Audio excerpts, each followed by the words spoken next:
Fox is this lunchtime giving a keynote speech in Poland, calling on the West to maintain steady nerves and crush Putin with economic might, as we did the Soviet Union.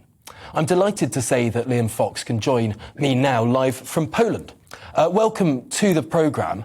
First of all, we're seeing so many horrific scenes in Ukraine, such devastation, such horror.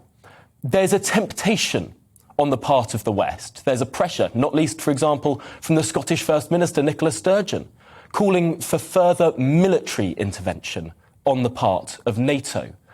In your view, that would be dangerous? Very dangerous if we were to have a no-fly zone, for example. Remember, you don't simply send your pilots into action without protection.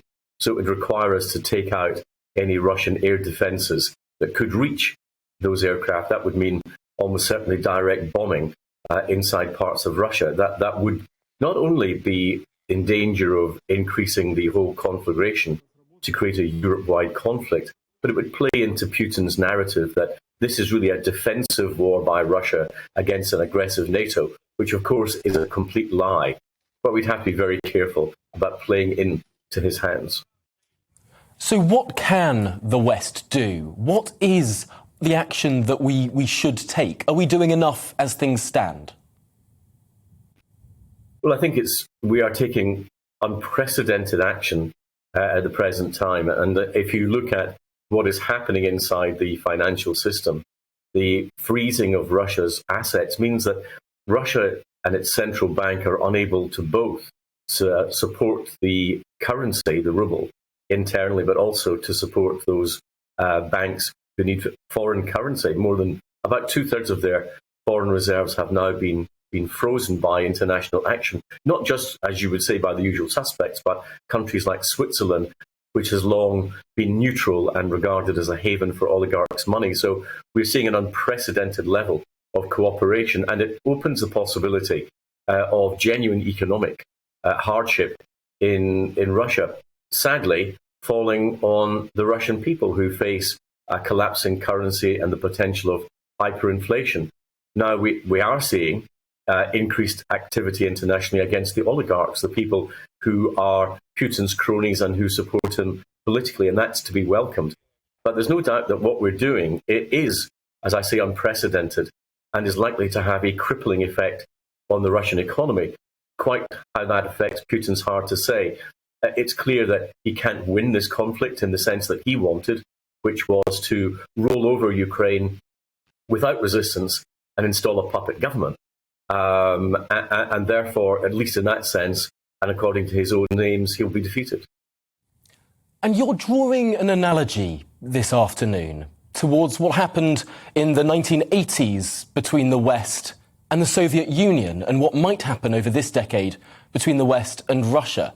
Is it a fair analogy, given there is a new factor at play here? If Russia is sealed off from the West, if Russia is beaten economically by the West, it can always turn to China.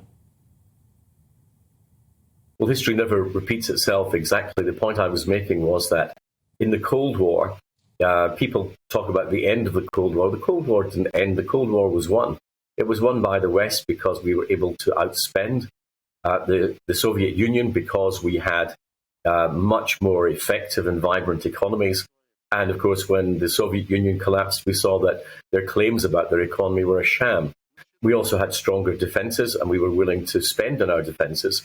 And we were also willing to champion our own values, the values of liberty, of democracy, of the rule of law, and of human rights. Now, I would say at least the latter of those two need a bit beefing up.